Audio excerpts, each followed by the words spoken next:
Muy buenas tardes en este Almorzando en el 13. Mañana, dentro de muy pocas horas, todos los ciudadanos que se han inscrito en el registro electoral deberán ir a votar, a cumplir con su deber ciudadano por las opciones que tiene este plebiscito. Este proceso de inscripción electoral empezó hace un poco más de un año y medio, exactamente el 25 de febrero de 1987, con el éxito que todos conocemos: un 92% del universo que puede votar está inscrito en estos registros.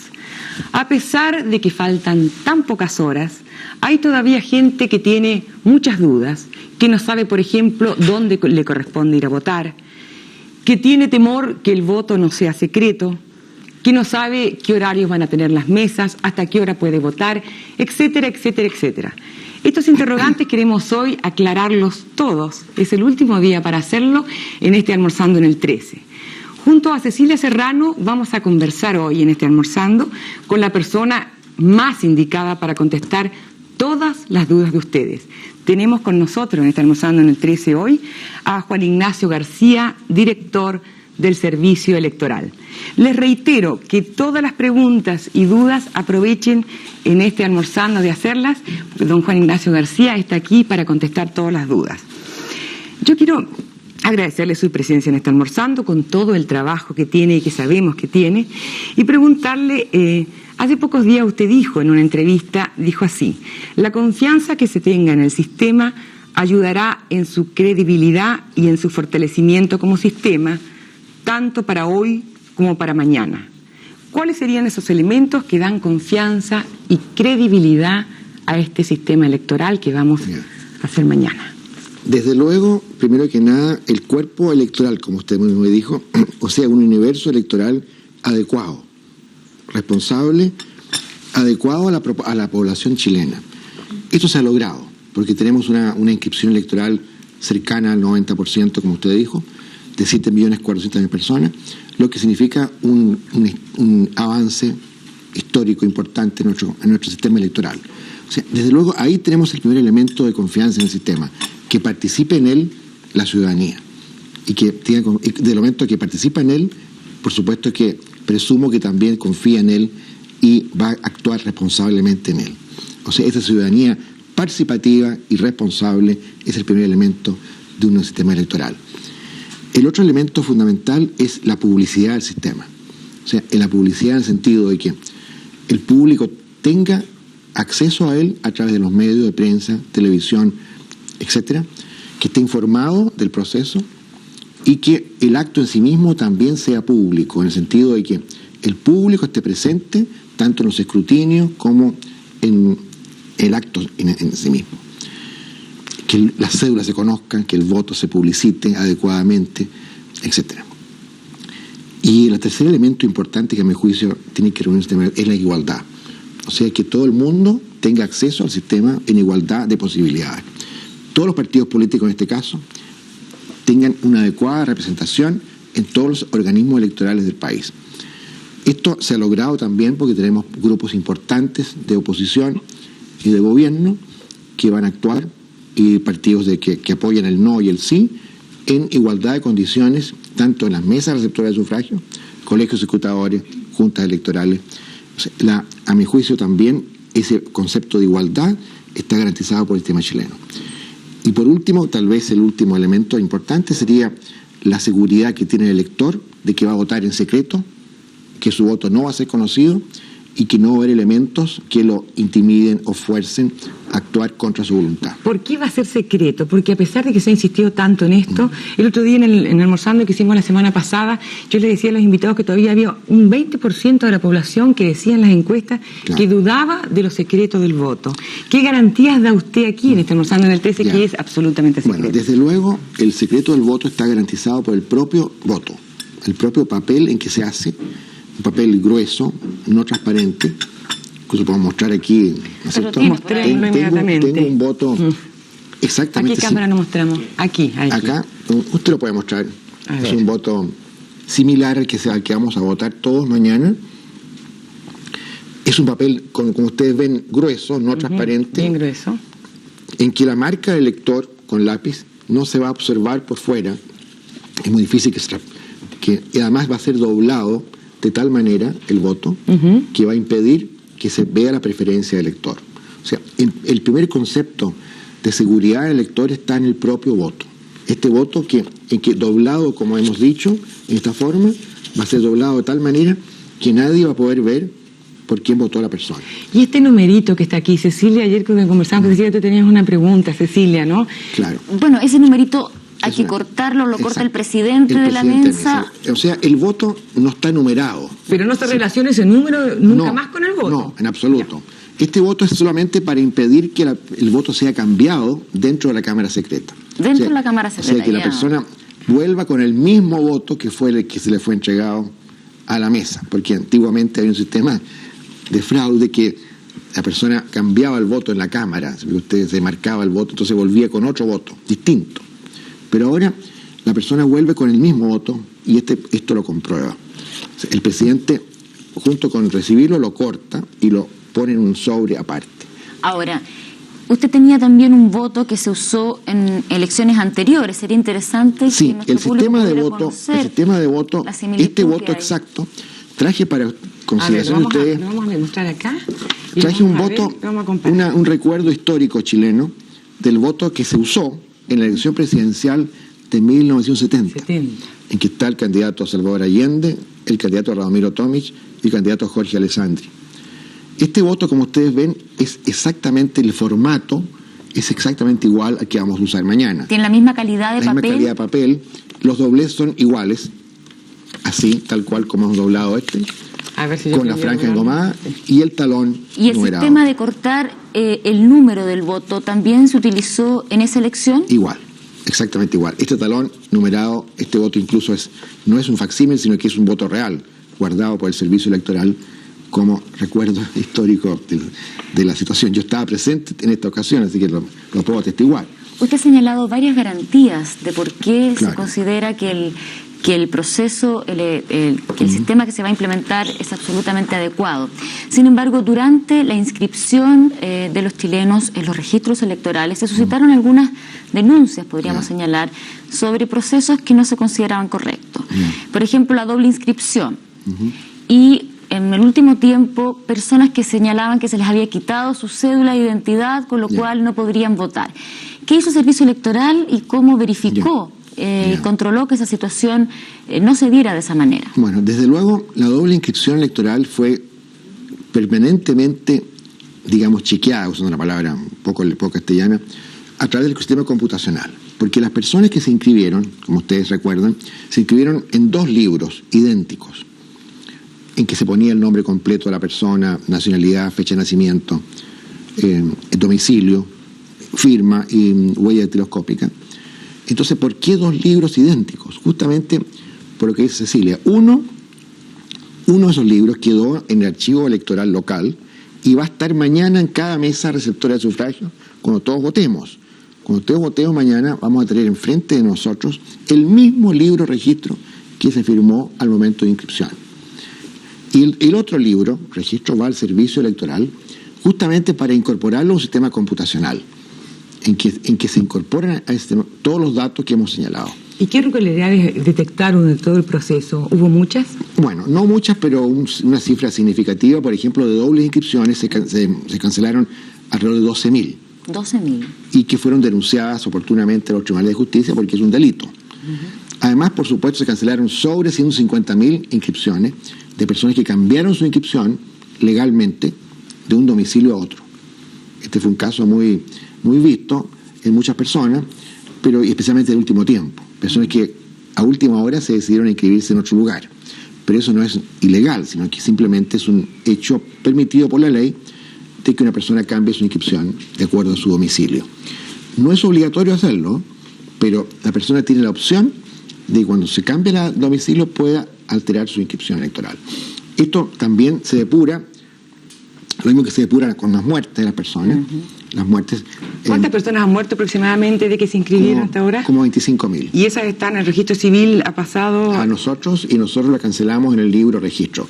En el libro mismo registro que va a estar en la mesa, hay un espacio en blanco para ponerle un timbre a la persona que ha sido cancelada.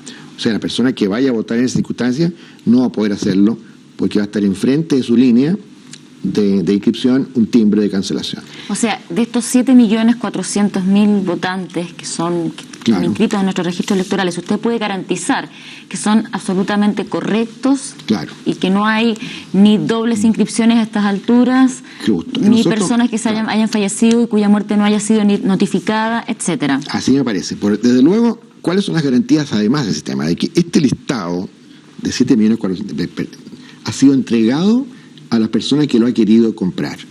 Desde luego a los partidos políticos, a personas individuales u otro tipo de entidades, incluso hasta entes comerciales.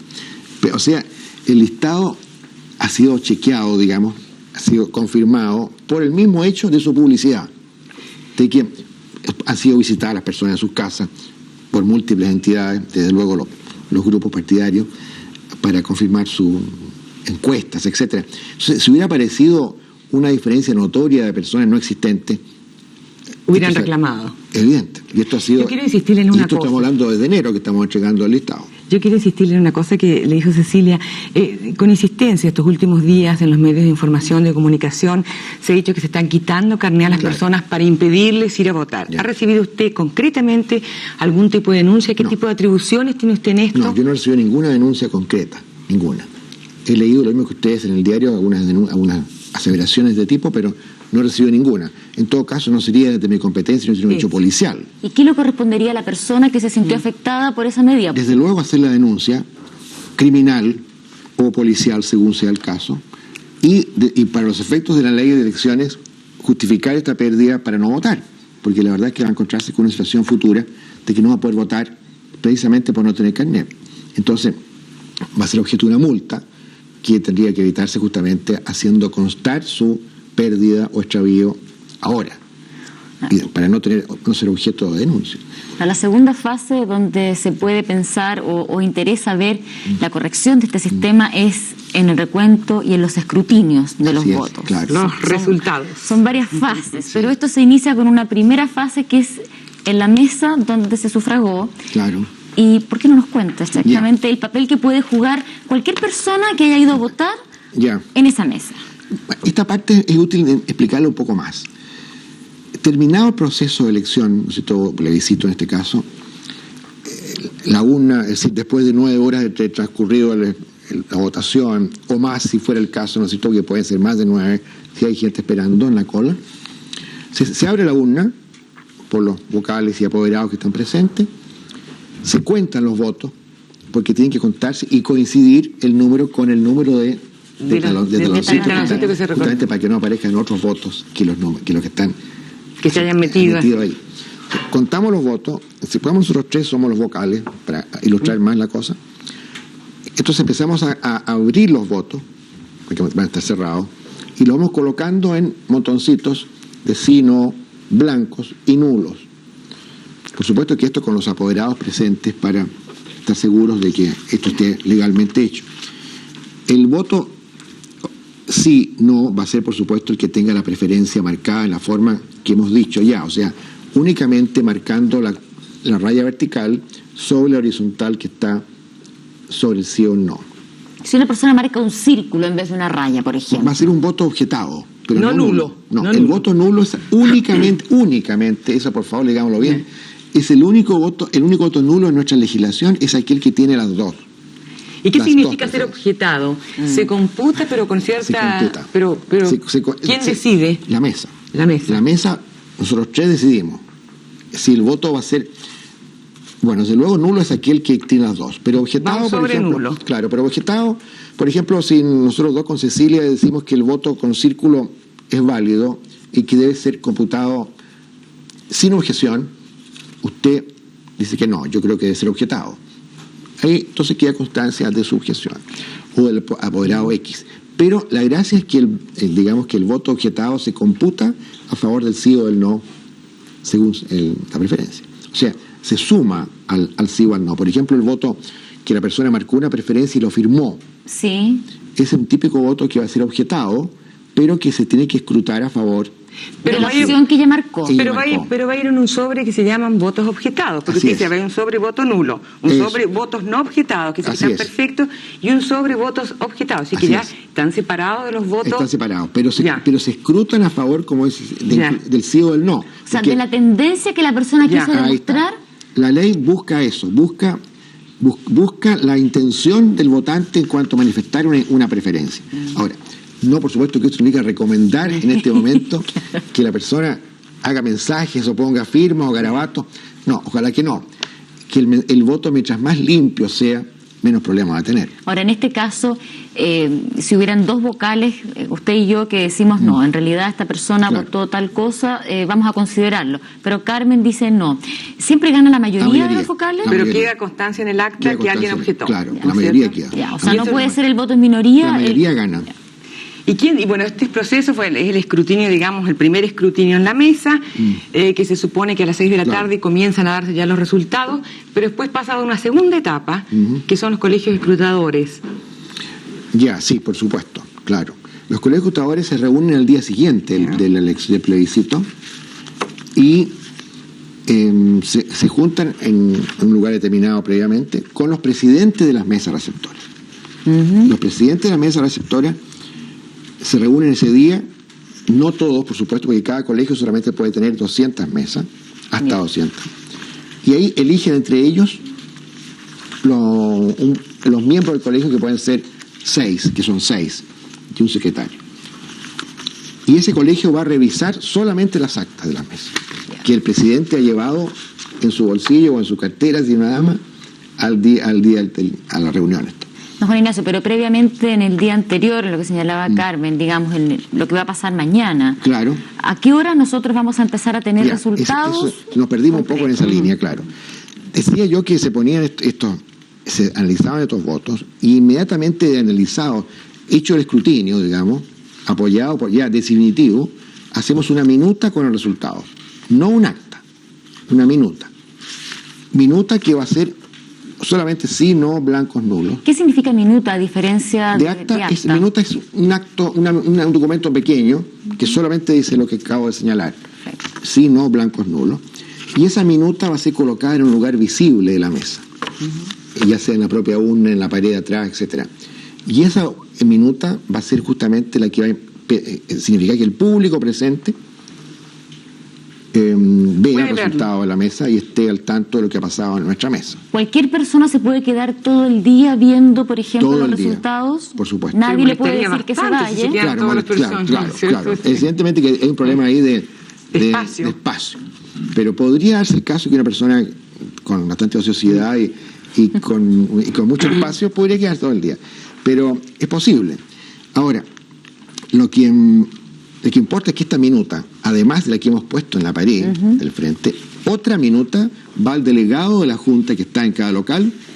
El delegado hace un recuento de esas minutas. De lo que pasa en su recinto. Y ese recuento es comunicado al gobernador de la provincia para los efectos de comunicación al Ministerio del Interior. Y el Ministerio del Interior es el que junta entonces la información que le va llegando de cada uno de estos lugares. De los gobernadores.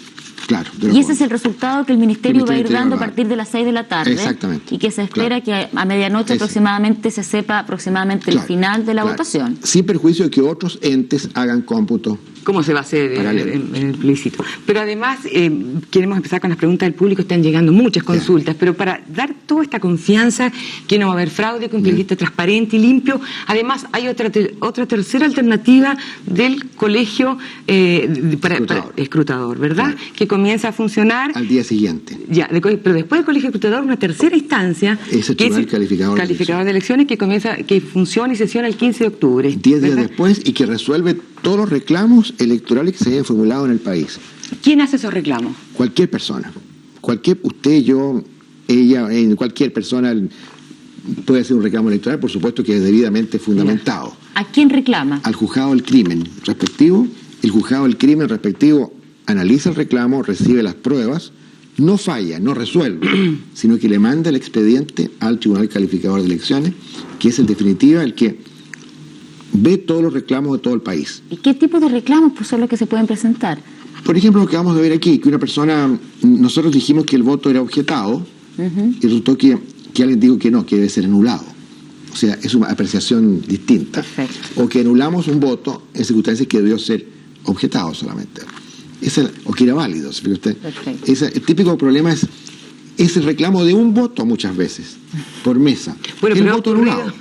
Históricamente usted nos contaba antes de estar almorzando cosas muy simpáticas, que ese se ha perdido. Por supuesto, por un voto, por un dos. voto, entonces, y justamente el típico reclamo es reclamar el voto anulado, por ejemplo. Ya. ¿No es cierto? ¿Por qué se anuló? ¿Por qué se anuló? O se puede haber equivocado la mesa. Yo propongo que empecemos a leer las preguntas del público. Leemos una cada una. Cecilia, hay un detalle, que aquí viene una pregunta y yo también se lo quiero preguntar. La famosa tinta en el dedo. Sí. También se sospecha de eso. ¿Qué pasa con esa tinta? ¿Hay que poner el dedo y dejar la huella dactilar o es solamente una tinta para que no pueda volver a votar? Es nada más que eso. Esa es la segunda fase. O sea, la tinta indeleble es un elemento nuevo en nuestra legislación. No la teníamos nunca antes. O sea, la tinta es un elemento adicional de seguridad para el sistema, de que la persona no va a votar dos veces.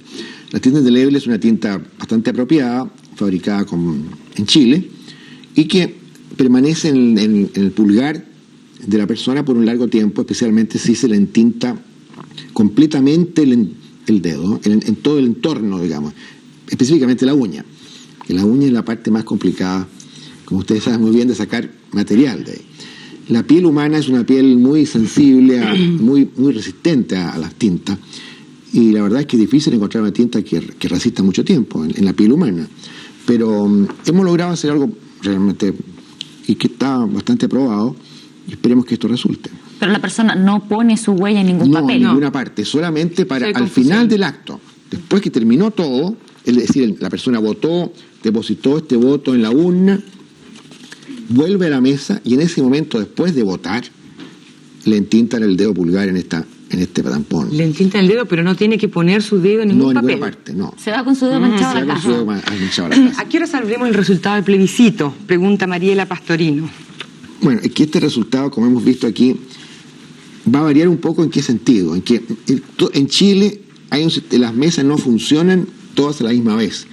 Ojalá que sí. Pero muchas mesas comienzan un poco después. Se supone que a qué hora comienzan, sí. A ver, se supone. A las 7 de la mañana deben reunirse los vocales, hacer todo el preparativo de apertura, y la mesa debe empezar a funcionar alrededor de las 7:30, 8, normalmente, ¿no es cierto? Siempre que hayan votantes. Exacto, siempre que hayan votantes, y siempre que los vocales hayan abierto todos los paquetes y hecho el acta de instalación.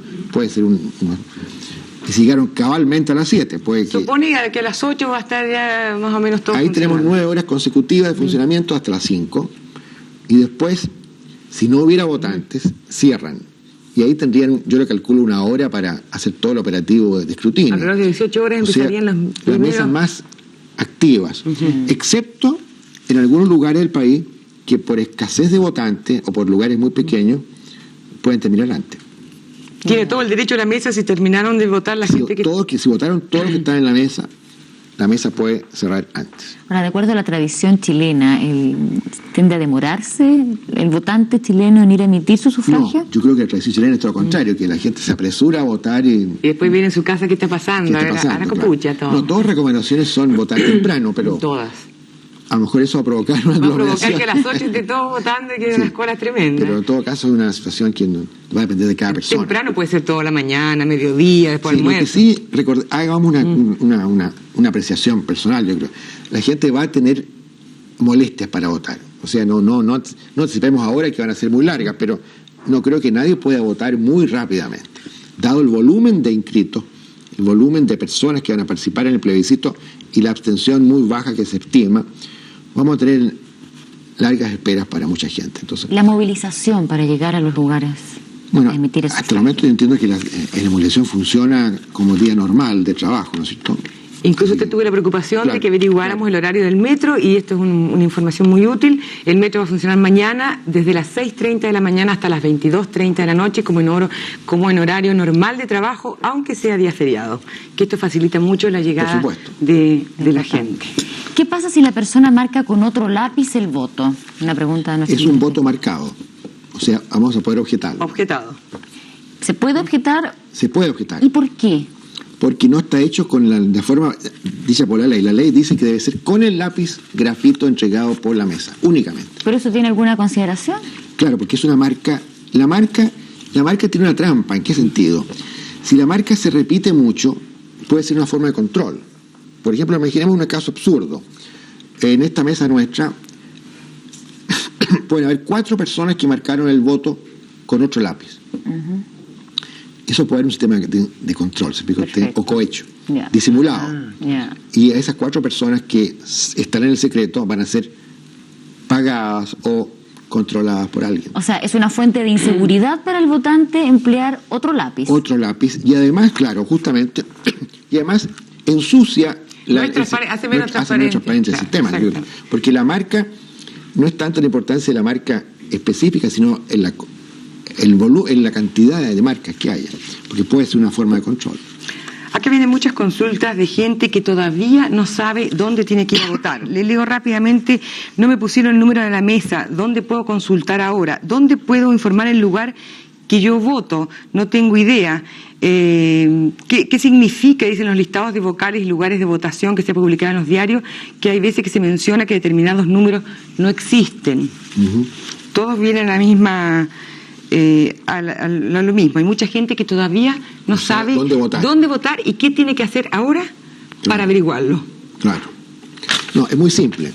Las locales de votación han estado saliendo en los diarios en los últimos días, profusamente. En todos los diarios de Santiago, por ejemplo. Hoy inclusive aquí, en varios. Mostramos este que tenemos aquí. Hoy día salió en un diario de Santiago lista de locales de votación por Junta Electoral de Circunscripción Región Metropolitana. O sea, está claramente establecido ahí que las personas tienen dudas sobre su inscripción o sobre su... Además, pueden ir desde hoy al local de votación y ver su número de inscripción. En cada local de votación de la circunscripción electoral correspondiente, por ejemplo, en Las Condes, en todos los lugares de votación de Las Condes, va a haber un listado alfabético de votantes en la circunscripción de Las Condes. Por ejemplo, Nechea, Vitacura, Poquiendo, el Golf. O sea, la persona que tiene una duda sobre su número de inscripción, no se recuerda, puede acudir al local de votación y verlo ahí, público. Yo les vamos a una pausa comercial y todas las demás dudas que tengan ustedes, por favor, escríbanos, porque es la última oportunidad que tienen de preguntarle a don Juan Ignacio García qué tienen que hacer mañana. Volvemos en un ratito. Ahora estamos de vuelta con ustedes, seguimos recibiendo sus preguntas. Don Juan Ignacio García, que está consultando algo, sí. Pero yo le voy a hacer una pregunta. Silvia Pérez le dice que en el plano de los rumores también se ha especulado sobre un timbre de agua que puede tener el voto. Si es posible, ¿qué nos dice usted? Que después a lo mejor ese timbre pueda coincidir con el número. No, que el timbre, el voto que les mostré es justamente el que se va a usar.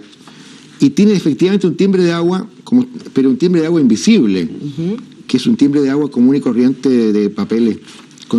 Y además tiene un timbre de agua del servicio electoral a los costados aquí, a los costados. O sea, en ningún caso perturba el sí o el no de la preferencia. Aquí varias preguntas de orden bien práctico. Don Sergio dice, me robaron los documentos, ¿puedo votar con algún certificado? No, desgraciadamente persona... no, porque la identidad del votante se comprueba precisamente por la cédula de identidad. Solamente con la cédula. Y ningún otro documento sirve para ese efecto.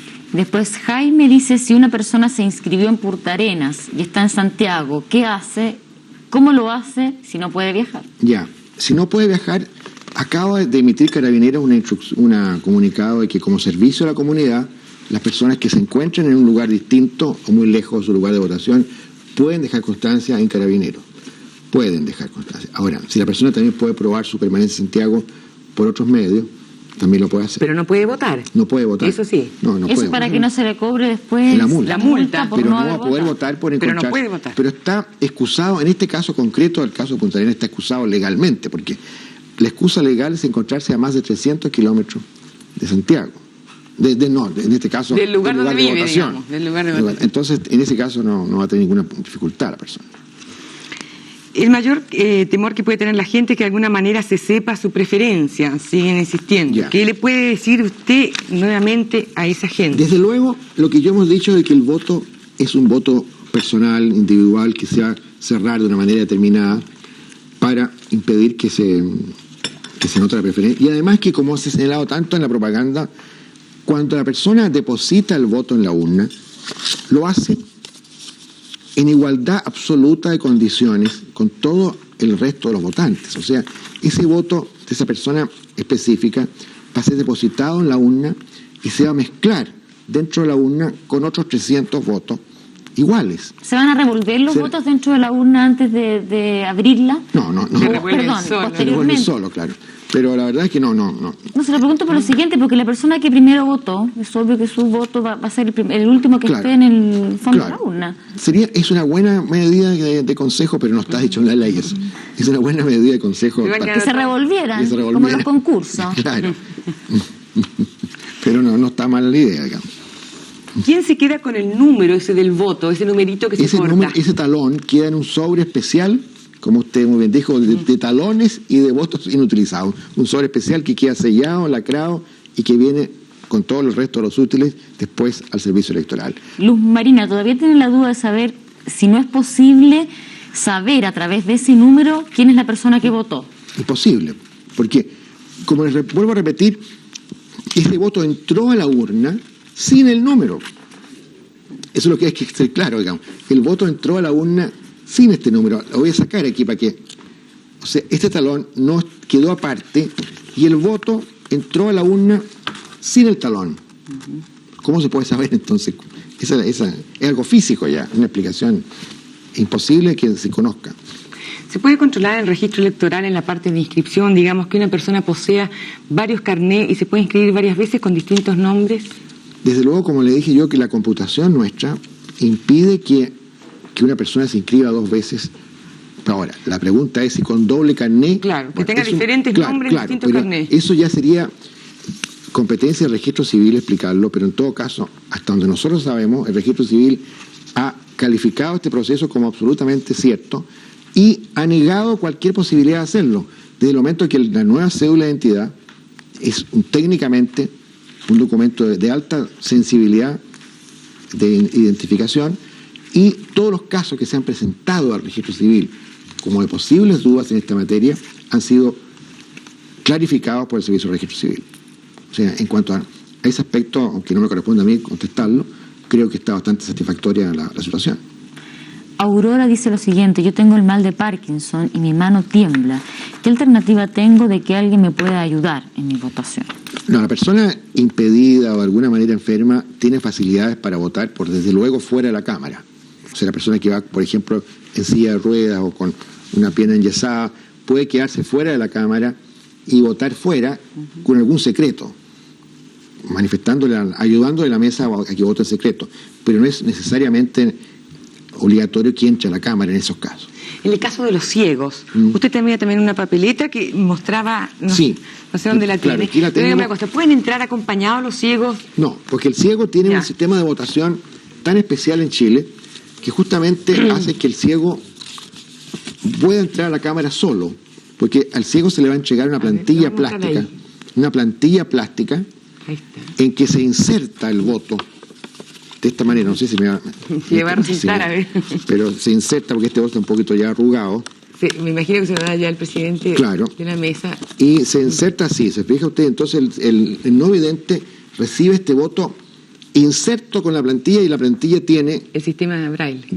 Tienen el sí y el no en braille y sobre el sí y el no hay una ranura vertical que coincide con la raya que va a poner el votante sobre una de las preferencias. O sea, para el ciego, que están acostumbrados, imagina, al tacto, va a ser extremadamente fácil el sistema. Y además que el sistema se usó ya en Chile en el pasado. Y bien, en cada local de votación hay un número de plantillas plásticas adecuado. Respecto al mal de Parkinson, tal vez sirve aquí la idea de que la intención es la que vale. Por supuesto. En el sentido que si la persona se le corre un poco la línea, etcétera, no va a haber mayor dificultad. Va a valer su voto. Un poquito chueca, no evidente, importa. y va a valer su voto igual. Si uno corta, son temores que parecen tan sencillos como usted dice, todo esto está hecho de detalles, ¿no es cierto? Y estos son los detalles importantes, son cuando los detalles son más importantes. Aquí Javier dice, si uno corta la colilla sin querer en la cabina donde está votando, ¿qué pasa? ¿Es objetado ese voto? No, él trae la colilla junto con el voto nomás. O sea, el presidente lo va a aceptar eso. Y si alguien estropea su voto, lo rompe, se le rompió por nervios, por lo que fuera. Ahí tiene la posibilidad de reemplazar su voto una vez, puede pedir otro voto, y ese voto que inutilizó se deja en un sobre especial de votos inutilizados. O sea, que no se puede ser demasiado brusco en esta operación. No, porque va a ser solamente una vez la posibilidad que lo reemplace, y va a perjudicar, por supuesto, al resto de los votantes en el futuro, porque el stock de reemplazo de votos es limitado. O sea, no todo el mundo puede romper el voto. O sea, es evidentemente que es malo. No solamente perjudica, le digo en qué sentido, en que solamente se puede reemplazar una vez. Y si una segunda vez lo estropeara, tendría que esperar todo el resto de la mesa que votara para que él pudiera votar. A ver si le alcanza. A ver si le alcanza Se quedaría sin votar. ¿Cuánto tiempo se tiene para votar? Si alguien se queda mucho rato en la cabina, ¿se le puede exigir que salga? Sí. La ley exige que sea no más de 1 minuto dentro de la Cámara Secreta. Eso es la ley. Ahora, si se demora más, se puede obligarlo a la persona a abandonar la Cámara. ¿Y es el presidente Mesa el que le corresponde ese trabajo? El presidente Mesa o a un vocal determinado. Recordemos así que en esta ocasión va a haber 2 cámaras secretas por cada mesa, para justamente ayudar a la agilidad del proceso y que en la práctica haya 2 colas de funcionamiento. ¿Quién cuida a las Fuerzas Armadas? ¿Cuál es el papel que les corresponde a ellas en el control de este proceso plebiscitario? Desde 1941 a la fecha, las Fuerzas Armadas han tenido la obligación de resguardar el orden público en los procesos electorales chilenos. Es una experiencia histórica ya, una tradición histórica, y el resguardo y la responsabilidad de los locales de votación, de las personas que participan en el proceso, está entregado a las Fuerzas Armadas y Carabineros. Esta es una tradición y creo que esta vez se va a repetir igual, con la misma eficiencia de siempre. Ellos no son un organismo electoral. O sea, las Fuerzas Armadas no participan en el proceso electoral en sí mismo. Resguardan la seguridad y el orden. Claro, y están justamente a disposición del presidente Mesa, que es esencialmente la persona que tiene el control de su radio de 20 metros. ¿Qué atribuciones tiene el presidente Mesa? ¿Hasta dónde puede llegar sus atribuciones? Puede llegar a ordenar el arresto de una persona. Que incluso dentro del formulario que va a tener cada mesa va a haber una orden de arresto en blanco para que él ordene el arresto de una persona determinada, y por supuesto puede pedir el auxilio de la fuerza pública para ordenar el despeje o que una persona que esté molestando mucho sea sacada también del local. María Luisa Prieto dice, ¿hasta qué hora se puede votar? Imposible decirlo con certeza. Lo que sí, repitamos la idea, la mesa puede empezar a funcionar a las 8, a las 9, y tiene que funcionar 9 horas consecutivas, a menos que voten todos.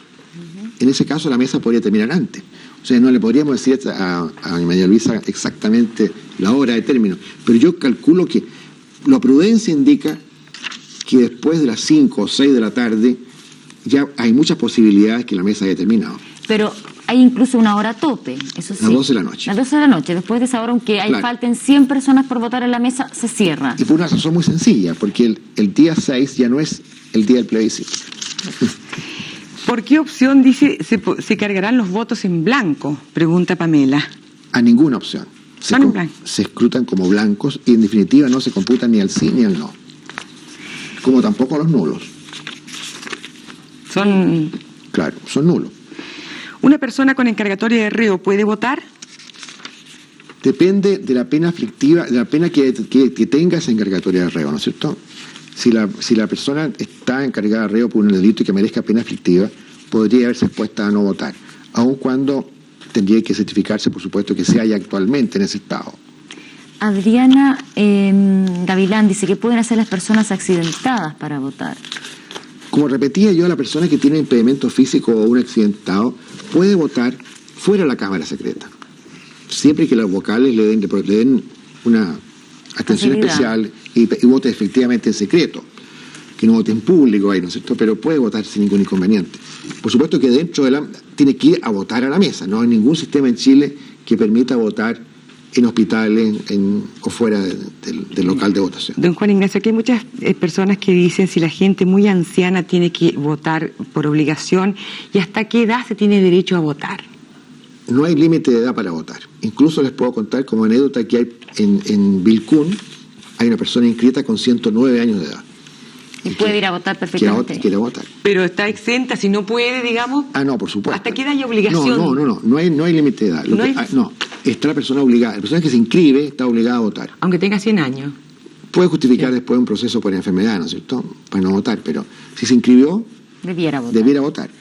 Tomás Casamayor dice, ¿qué sucede si la mesa no está constituida cuando uno llega a votar? Hay dos alternativas. Una, que él pida al delegado de la Junta que se constituya la mesa con él mismo como vocal, o tiene que esperar que lleguen los vocales efectivamente designados para constituirse. Pero el delegado de la Junta, ese personaje nuevo en nuestra legislación, tiene importante función en esta materia, que es justamente completar mesas o nombrar mesas receptoras de sufragio cuando no asistan las personas. O sea que la persona tiene la gran posibilidad de quedarse a ser vocal de mesa. Solamente si lo desea, claro, en este caso, pero no creo que nadie puede ser obligado a tal cosa. Pero claro que recordemos que el ser vocal no es un desprestigio ni una cosa por el otro contrario. A mi juicio es una carga pública que todo el mundo debe estar dispuesto a cumplir. Un deber cívico. Un deber cívico. Paz Domínguez dice, soy apoderado en Alameda pasado Estación Central y me corresponde votar en Las Condes. ¿Se nos dará preferencia a los apoderados para poder votar más rápido? Es una decisión que va a tener que corresponder a cada mesa receptora. La mesa receptora de sufragio es un organismo autónomo que no le podemos dar instrucciones en este aspecto. Tendría que ser ellos los que decidan. Lucía Martínez, que quizás también es apoderado de mesa, hace una pregunta si se les permitirá a los apoderados llevar un piso para poder sentarse. Pregunta. Eso es un detalle bien práctico. No, indudablemente que sí. Porque ellos no están constituidos, digamos, en la mesa. No, indudable, claro.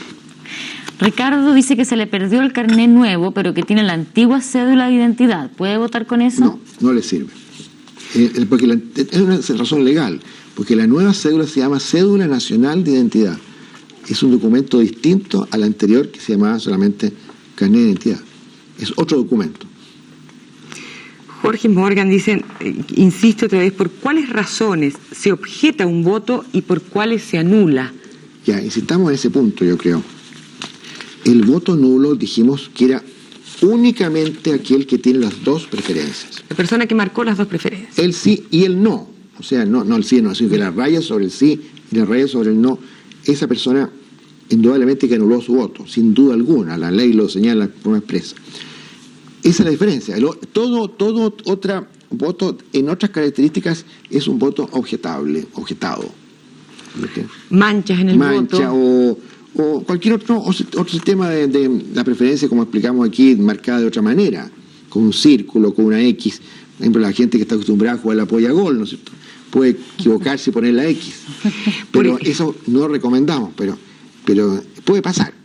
Por ejemplo, las mujeres con el lápiz labial, al cerrar el voto, pueden mancharlo. Puede mancharlo, pero ojalá que no sea el caso, pero en definitiva ese voto no se anula. Pero se objeta. Se objeta. Sí, mucho mejor es que sea no objetado el voto. No objetado. ¿No es cierto? Es indudable. Ahora, puede haber múltiples circunstancias de que la persona mancha el voto porque una casualidad. Se le cayó, no sé qué cosa. O sea, es muy probable. Un helado que lleva en la mano. No creo que sea ningún crimen eso. ¿Por qué se usa un lápiz grafito para votar? Dice Carola. Ya, es una tradición histórica de que Chile se use un lápiz grafito para votar. No hay otra razón que podría existir, sería que el lápiz bolígrafo a veces mancha el voto. Entonces eso se comprobó que era más limpio el voto con el lápiz grafito, en general. ¿Y qué hacen con los votos objetados? Además, el lápiz grafito viaja muy bien. ¿En qué sentido? En que en los transportes, en las cajas, no se inutiliza el lápiz, mientras que el lápiz bolígrafo a veces también sufre algunos deterioros cuando viaja mucho. ¿Usted ya envió todo el material a las diferentes mesas? ¿Está todo distribuido? Todo distribuido. O sea, el delegado de cada circunscripción está a cargo ya de todos los útiles. Ya, o sea, que están los lápices grafitos. Está todo. Efraín Donoso, ¿qué hacen con los votos objetados? Los colocan en un sobre especial que dice votos objetados. Pero como les repito, los votos objetados se suman a una de las dos preferencias. O sea, el escrutinio de la mesa no va a decir votos objetados. No, va a decir sí, no, blanco, nulo. O sea, el voto objetado se tiene que sumar al sí o al no. Antes de echarlo en este sobre diferenciado. Exactamente. ¿Y para qué se pone entonces en un sobre diferenciado? Para un posible reclamo. A lo mejor para el Tribunal Calificador de Elecciones. Para un posible reclamo electoral que como digo, si alguien no estuvo conforme con la decisión. ¿Quiénes no pueden votar? Digámoslo claramente. Claro, no pueden votar las personas interdictas, la Constitución chilena lo señala, en las interdictas por demencia, por ejemplo, las personas condenadas a pena aflictiva, a pena mayor de 3 años y un día, condenadas, y las personas que están sancionadas por el Tribunal Constitucional con motivo de las actuaciones relacionadas con el artículo 8 de la Constitución, que en este caso es solamente una persona en Chile. Esas básicamente son las razones para no votar. Además, se suspende el derecho a sufragio, cuando la persona está encargada de reo por un delito que merezca pena aflictiva, tal como señalamos anteriormente. Pero en general, a grandes rasgos son esas las causales. Podemos verla aquí en la ley, pero no vale la pena señalar más detalle. Y extranjeros que no tengan 5 años de vecindamiento. Por supuesto, el extranjero, pero el extranjero, eso es una cosa interesante a mencionar, el extranjero puede inscribirse, no está obligado. O sea, el extranjero no tiene una obligación de inscribirse. Y tampoco está obligado a votar. ¿No se le cobra? No, el extranjero es una facultad que le concede la Constitución y la ley chilena de inscribirse. ¿No? Al tener 5 años de vecindamiento en el país. En el país. Perfecto. Verónica Marín sigue teniendo la duda de cómo puede saber la dirección donde votar y el recinto donde le corresponde. Yo voy a insistir en eso porque... Claro, hay mucha gente en esto que es muy confuso. Mire, aclaremos un punto más también. A las personas que tengan en su mano el certificado de inscripción electoral, ese papelito verde que se les dio cuando se inscriban, en ese certificado aparece la expresión registro, ¿no es cierto? Sí. Registro número, dice, registro 1468, número 324. Ese registro 146 es mesa. El número de la mesa. Pero dice una B o M. B varones, M mujeres. Perfecto. O sea, el registro que aparece, la palabra registro que aparece en su certificado es la mesa. O sea, váyanse directamente a eso. Si en su papel dice registro 34... Vamos a mostrar un registro en cámara. A ver, ahí hay uno que nos pasan. Y aquí tenemos otro, claro. Tenemos dos. Por ejemplo, esta persona está inscrita en el registro en Macul. Veamos la palabra, registro 50. Esta persona va a votar... Ahí está la cámara, mire. Está detrásito suyo. Ahí le está enfocando. Aquí, esta persona está inscrita en el registro 50 de Macul. Eso significa mesa 50 de Macul. Perfecto. Ahora, si esa persona... Para que quede claro. Esta persona está inscrita en el registro... Más chiquitita la letra de ese registro. 58. Mesa 58. O sea, la persona que tiene este papelito en la mano ya va a ser muy fácil encontrar, porque la palabra registro está justamente indicando la mesa de registro. Ahora, hagamos una hipótesis. La persona no tiene el diario, ni encontró ninguno de los diarios donde sale. ¿Dónde llama para saber cuál es su mesa? Claro, desde luego, si se recuerda por lo menos en qué lugar se inscribió, tiene que ir al local de votación de cualquiera local de su zona. Pero la municipalidad puede ser un buen vehículo para contactarse y preguntar, desde luego, llamar a la municipalidad respectiva. Y muchas municipalidades tienen carteles, he visto ya, anunciando locales de votación. O sea, para ellos también. Y en el peor de los casos también consulta el servicio electoral. Tenemos un teléfono de servicio electoral. ¿Lo podemos dar? En este momento no me acuerdo, ¿para qué le digo que pero hay un teléfono especial de justamente de consulta, pero en todo caso el 397315 es un teléfono, no, el 334327. 334327. Ahí pueden consultar. Ahí consultan también el servicio electoral. Preguntan si al salir de la caseta uno tiene que venir con el voto doblado o puede salir con él abierto. No, tiene que salir absolutamente doblado, porque en el momento en que sale con el voto abierto se rompe el secreto del voto, que sería una manera, y incluso hay una sanción para esa persona, porque está cometiendo un delito. Al salir con el voto abierto. Por supuesto que está mostrando a todo el mundo su preferencia. Se pierde una esencia del sistema que es el secreto del voto. Aunque él no sepa, diga que no sabe cómo doblarlo y lo tenga tapadito. No, por supuesto, no, tratará, si no sabe cómo doblar, por último tratará de venir con el voto lo más cerrado posible y pedirá algún consejo. ¿Puede llamar al presidente de necesidad, que necesito ayuda para doblar el voto por último, dentro de la caseta? Claro, no, dentro de la caseta no, ojalá que le explique afuera de la caseta. Antes de que entre, ¿no es cierto? 334327 es el teléfono. La planta del servicio electoral. Que está en este momento en pantalla, 334327 del servicio electoral, la planta donde le pueden informar todas las dudas dónde tienen que ir a votar, ¿no es cierto? Tienen pocas horas ya para Pero repito, que sea en la municipalidad, como dice Cecilia muy bien, el vehículo más fácil para todo el mundo acudir. Y por último, vayan al local de votación de su comuna. En cualquiera de su comuna va a haber un registro alfabético de inscritos. O sea, de todos en la comuna. De todos en la comuna. Así que es muy recontra fácil descubrirse dónde está inscrito ahí en un alfabético. O sea, va a saber el apellido de la persona. Paula pregunta de nuevo, ¿a qué hora recomienda usted ir a votar? ¿Qué hay que hacer y qué hay que llevar mañana para votar?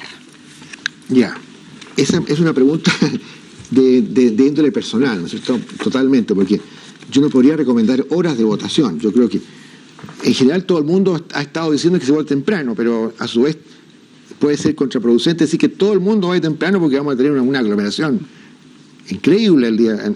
O sea, hay que medir un poco las circunstancias y confiar en la buena suerte de que uno vaya a votar en el momento más adecuado. Creo que, por ejemplo, una hora de almuerzo es una hora también bastante prudente, poco después del almuerzo. Puede ser una hora adecuada. Pero yo creo que en general la gente vaya a votar temprano parece ser un consejo totalmente razonable. Ahora, lo que debe llevar es única y exclusivamente su carnet de identidad. Si quiere, y debe también, lo posible, llevar su certificado de inscripción, porque eso le va a ayudar a ubicarse. Pero el carnet de identidad sí que es indispensable que lo lleve.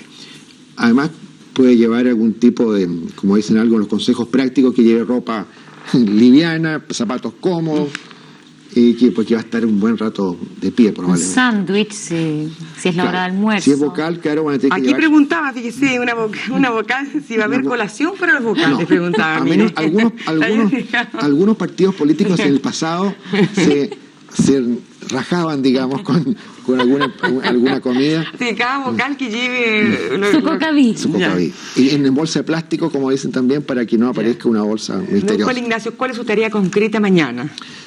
Esperar los acontecimientos y esperar que todo salga bien. Y básicamente estar al tanto de las dificultades que puedan producirse en los locales de votación, en cuanto a útiles, Pero técnicamente mi tarea de mañana estaría ya realizada. Pero es supervisar. Supervisar. Y recibir reclamos. Claro. Y después, por supuesto, empezar a recibir los útiles y materiales. Todo de vuelta. Claro, todo de vuelta. Don Juan Ignacio García, con Cecilia Serrano le agradecemos mucho su presencia en este Almorzando en el 13. Obviamente que ha venido el día más indicado y ha dado las instrucciones finales. Yo pienso que ya nadie puede decir que está confundido, ni sabe dónde votar, ni cómo hacerlo. Muchas gracias por todas sus instrucciones.